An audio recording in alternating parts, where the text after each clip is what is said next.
Hello दोस्तों, अपनी आज के इस वीडियो में हम MGPE 7 के एक इम्पॉर्टेंट टॉपिक को डिस्कस करने जा रहे हैं जिसका नाम है जल संरक्षण। इसके अंदर हम जल संरक्षण के तरीके और जल संरक्षण आंदोलन सब पढ़ने वाले हैं। ये आपका MGPE 7 का 12th यूनिट है। तो देखो दोस्तों, जल संरक्षण, जल बचाना एक तरीके से। तो जल संरक्षण की ज़रूरत आई क्यों होगी? क्योंकि देखो, पृथ्वी को नीला ग्रह भी कहा जाता है। क्यों कहा जाता है? क्योंकि पृथ्वी पे पानी की अधिकता ज़्यादा है ज़मीन के अकॉर्डिंग। अब सोचने वाली बात है, पानी तो ज़्यादा है पर उसमें से पीने लायक पानी कितना है? क्योंकि कितना पानी, अभी प्रदूषण भी लगातार बढ़ता जा रहा है जिससे पानी भी दूषित हो रहा है। अलग अलग प्रकार की इंडस्ट्रीज़ हैं, सब में पानी का यूज़ होता है। गंदा पानी नदियों में जा रहा है, नदियों का हाल भी बहुत बुरा है। तो पानी का जो पॉल्यूशन है और इसी के कारण पानी का स्तर भी कम हो रहा है। तो पीने लायक पानी के लिए ही आंदोलन हो रहे हैं और जल संरक्षण का काम चल रहा है। अब वही बात है, ये जल संरक्षण की आवश्यकता क्यों पड़ी? एक तो जल की मांग बढ़ी। कैसे? घरेलू, औद्योगिक और कृषि ज़रूरतों तथा सीमित भूजल संसाधनों के चलते पानी की मांग में वृद्धि हुई। क्योंकि पीने का पानी कम है तो भूजल संसाधन भी कम है और उद्योगों के लिए, घरेलू उपयोग के लिए पानी की ज़रूरत तो हर जगह होती है, तो इसलिए भी इसकी ज़रूरत आन पड़ी। उसके अलावा सीमित भंडारण, कठोर चट्टानी इलाकों के कारण सीमित भंडारण सुविधाएं, साथ ही मध्य भारतीय राज्यों में वर्षा की कमी। तो आप भी जानते हैं, जैसे राजस्थान ही ले लो, है ना, रेतीला इलाका है, बारिश की कमी होती है, इसलिए पानी की हमेशा किल्लत वहाँ रहती है। भूजल का अति दोहन, हरित क्रांति ने सूखाग्रस्त या पानी की कमी वाले क्षेत्रों में जल गहन फसलों को उगाने में सक्षम बनाया, जिससे भूजल का अत्यधिक दोहन हुआ। तो ये हो भी रहा है, जहाँ जहाँ पे पानी की कमी होती है, आपको पता है बोरवेल वगैरह लगा दिए जाते हैं, जिससे कि क्या होता है, ज़मीन के नीचे से पानी खींचा जाता है। पर ये तो चलो होता है, पर बैलेंस कब बनेगा? जब वहाँ पे पानी अधिक, जब वर्षा सही मात्रा में होगी, वहाँ पे भी पानी सही मात्रा में पहुँचे तो पानी निकाले तो कोई बात नहीं। लेकिन बहुत अधिक मात्रा में पानी निकाला जा रहा है और वर्षा हो नहीं रही है, तो इससे क्या होगा? सूखा ही पड़ेगा। अपर्याप्त व विनियमन, यानी कि जल का अपर्याप्त विनियमन तथा इसके लिए कोई दंड नहीं होना, जल संसाधनों की समाप्ति को प्रोत्साहित करता है।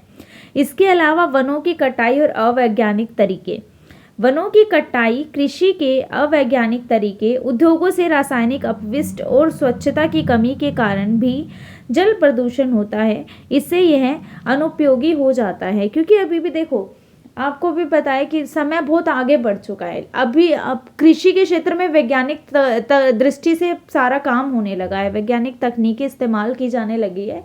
लेकिन कहीं कहीं राज्यों में अभी भी पुराने तरीके से ही काम होता है। तो अब ऐसा हो नहीं सकता ना, क्योंकि उत्पादन भी बढ़ाना है और तरीके भी नए यूज़ कर रहे हैं। इससे क्या होगा? जल की अधिक खपत होगी और जल प्रदूषित भी होगा।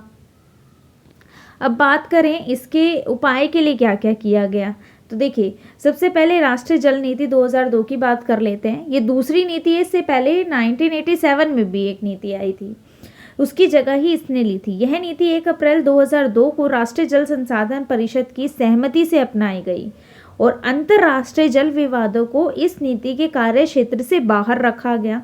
मतलब वो अंतर्राष्ट्रीय जल विवाद नहीं सुलझाएगी, उसका काम केवल जल संरक्षण से था। राज्य सरकारों को अपनी जल नीति तय करने के लिए कहा गया कि आप क्या करेंगे जल संरक्षण के लिए। अब किस किस चीज़ों को प्राथमिकता दी गई, उसमें हम वो जानते हैं। पहली जो प्राथमिकता दी गई है कि वो देश के सभी नागरिकों को पेयजल उपलब्ध करवाए, पीने लायक पानी। दूसरी चीज़ जिसे प्राथमिकता दी गई है वो है सिंचाई के लिए जल उपलब्ध कराना। उत्पादन अच्छा होगा तभी तो खाना खाएंगे ठीक ढंग का। इसके अलावा तीसरी प्राथमिकता है जल विद्युत उत्पादन के लिए जल उपलब्ध कराना, बिजली भी ज़रूरी है।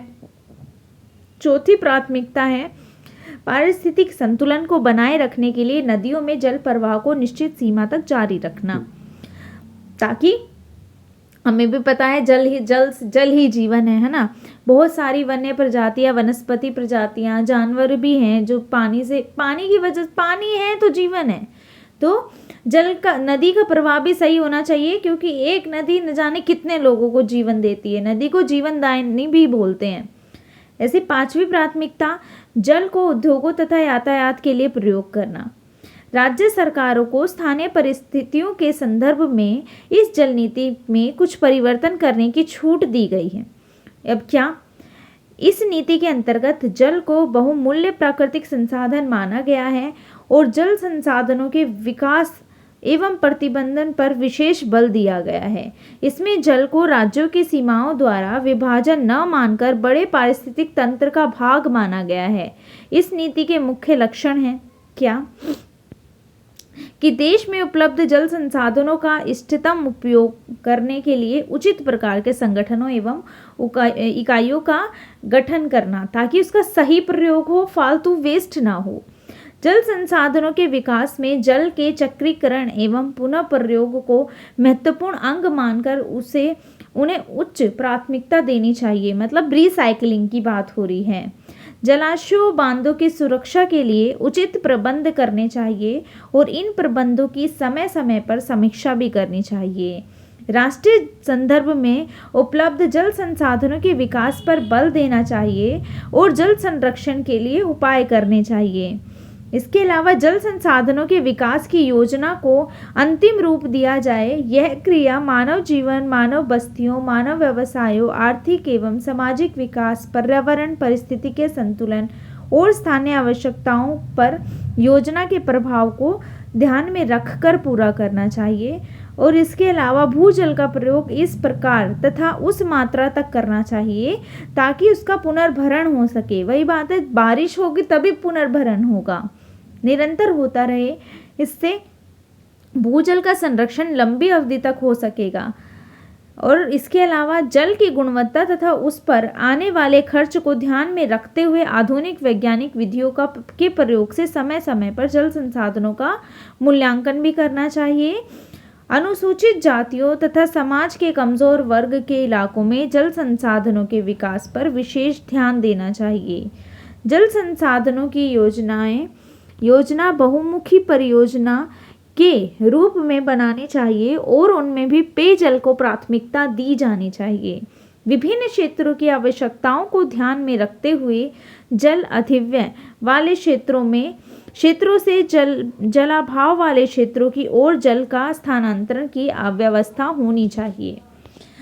तो इसके अलावा फिर दूसरा था तरीका, राष्ट्रीय जल चेतना यात्रा, राष्ट्रीय जल जागरूकता अभियान मान लेते हैं हम इसको। ये क्यों किया गया था? ये राष्ट्रीय जल चेतना यात्रा, जैसे कि नाम से ये एक यात्रा, ठीक, तो इसमें क्या था, लोगों के बीच जागरूकता फैलाई जा रही थी कि किस तरीके से जल का संरक्षण करें, जल का उचित प्रयोग करें, जल को खराब ना करें, इस तरीके से। तो विभिन्न हितों से विभिन्न राय लेने के लिए निम्नलिखित उद्देश्यों के साथ राष्ट्रीय जल जागरूकता अभियान की योजना बनाई गई। या भारत के सभी भागों में जल की गुणवत्ता और मात्रा बढ़ाने के लिए जल संसाधनों के विवेकपूर्ण उपयोग और पुनर्जनन की आवश्यकता के बारे में जागरूकता बढ़ाना। इसके अलावा भारत के प्रत्येक नागरिक के बुनियादी अधिकार के रूप में पानी के बारे में जागरूकता बढ़ाना। भारत के अलग अलग इलाकों में पानी के मुद्दों पर काम कर रहे कार्यकर्ताओं से मिलना और उनको साथ में भी लाना इस काम के लिए। राज्य और राष्ट्रीय जल नीतियों को अधिक जनोन्मुखी और उत्तरदायी बनाने वाली सरकार के साथ संवाद स्थापित करना। 14 महीनों में अभियान ने भारत के 30 राज्यों, जिनमें 17 राज्य गंभीर रूप से सूखा प्रभावित थे, जहां सूखा पड़ा हुआ था, में 320 जिलों को छुआ और 90 शहरों और 4 महानगरों से संबंधित व्यक्तियों से मुलाकात भी की। यात्रा के दौरान भी कुछ मुद्दे उभर के आए, जैसे कि पहला अगर बात करें तो सतही और भूजल संसाधन का संरक्षण कैसे किया जाए। देश के सभी हिस्सों में भूमि, जल और वन संसाधनों का तीव्र संरक्षण इसके सभी परिणामों के साथ पानी की भारी कमी के कारण बन रहा था। मतलब तीव्रता से यूज हो रहा था पानी का, भूजल का, और जिसके कारण भूजल के पानी में भी कमी आ रही थी, स्तर कम हो रहा था। मानव और पारिस्थितिकी उपयोग के लिए पानी उपलब्ध कराने की अपनी क्षमता को पुनर्जीवित करने की प्रकृति तेजी से अपनी क्षमता खो रही थी। बाढ़ और सूखे का चक्र बार बार और गंभीर होता जा रहा था। सतही और भूजल के अत्यधिक दोहन और आरक्षणीय उपयोग से भूजल तालिका में तेजी से गिरावट आ रही है और डार्क जोन में जिले की संख्या तेजी से बढ़ रही है। कुल मिला के बात इतना है कि भूजल का बहुत ज़्यादा उच्च मात्रा में प्रयोग हो रहा है और पुनर्भरण हो नहीं पा रहा, वो वापस भर नहीं पा रहा वर्षा कम होने के कारण। तो ये एक बहुत बड़ी समस्या पैदा कर रहा है, क्योंकि इससे जल का स्तर कम हो जाएगा और सूखा पड़ने लग जाएगा जगह जगह पे। फिर पीने के पानी की बात करें तो स्वच्छ और पीने योग्य पेयजल की उपलब्धता बहुत तेजी से गिर रही है। वही बात है, पृथ्वी पे पानी तो है पर पीने लायक कितना पानी है, जिससे शोषणकारी पेयजल बाजारों में तेजी से वृद्धि हो रही है। 1952 में योजना आयोग के अध्ययन के अनुसार भारत में 232 गांव बिना किसी जल स्रोत के थे। 2002 में यह संख्या बढ़ के 90,000 गांव हो गई। 2003 में यह आंकड़ा 1 लाख तक पहुंच गया। जहां पीने योग्य पानी उपलब्ध नहीं है, वहाँ जल जनित बीमारियों और मानव और पशुओं की आबादी के लिए पीने के पानी को लाने की कड़ी मेहनत बढ़ जाती है, क्योंकि उन्हें बहुत दूर दूर से पानी लाना पड़ता है।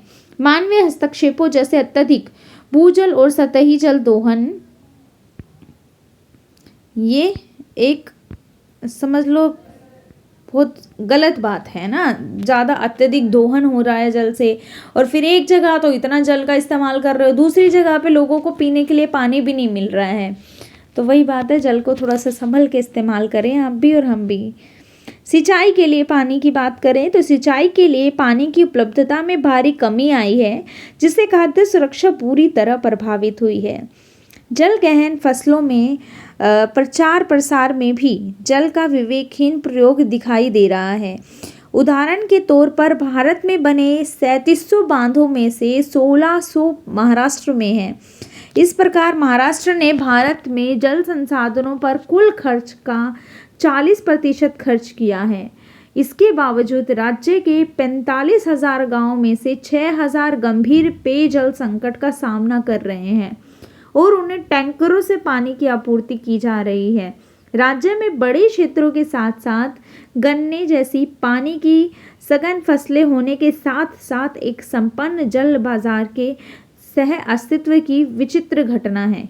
आपको भी पता है पानी बिकने लगा है, नहीं पानी बिकता है बोतलों में, थैलियों में, म्यूर जग्स, बोटल्स आती हैं बड़ी वाली, तो पानी भी बिकता है। वास्तव में इस यात्रा ने क्या पाया कि आंध्र प्रदेश, कर्नाटक, महाराष्ट्र आदि जैसे अधिक विकसित राज्यों में उपरोक्त समस्या के कारण किसानों की आत्महत्या की घटनाएं भी बहुत अधिक हैं, क्योंकि पानी उन्हें ढंग से मिल नहीं पा रहा है सिंचाइयों के लिए, जिससे कि फसल अच्छी नहीं होती। अब कोई किसान अगर अपनी फसल उगाता है ना, कैसे कैसे उगाता है वही जानता है बेचारा, कहाँ से लोन ले लेके फसलें उगाता है, और जब फसल अच्छी ना हो तो फिर उस पर बहुत बुरा परिस्थिति का सामना करना पड़ता है, और कई किसान इससे हताश होकर आत्महत्या कर लेते हैं। पर ऐसा नहीं करना चाहिए, क्योंकि ये किसी भी समस्या का हल आत्महत्या तो बिल्कुल नहीं हो सकता। अब बात करते हैं जोड़ की। भारत के उत्तरी भाग के राजस्थान, हरियाणा, पंजाब और पश्चिम उत्तर प्रदेश में ऐसा छोटा सा तालाब या पोखर होता है, ठीक, हमारी भाषा में भी उसने जोड़ एकम है, जिसमें जन प्रयोग के लिए जल एकत्रित करा जाता है। अक्सर इसमें क्या होता है, अक्सर जो वर्षा आती है ना, बारिश का पानी इसमें भरता है, और इसका प्रयोग क्या करते हैं, इसमें पशु आते हैं, पानी पीते हैं, वो नहाते हैं, इससे और इस तरीके के काम होते हैं। कुछ जोड़ों के साथ तो उसे घेरा हुआ भी होता है। कैसे, दीवारों से ईंटों की दीवार लगा दी जाती है और साथ में सीढ़ियाँ बना दी जाती हैं, ताकि आप आराम से जाके उसका पानी का इस्तेमाल कर सकते हैं उसमें नीचे उतर के। तो ये था आपका जल संरक्षण वाला चैप्टर। उम्मीद है आपको समझ में आएगा। ये इम्पोर्टेंट भी है, क्योंकि आपके एग्ज़ाम में ये प्रीवियस ईयर में ये क्वेश्चन पूछा भी गया हुआ है। आज की वीडियो में इतना ही। देखते रहे जीके बैंक।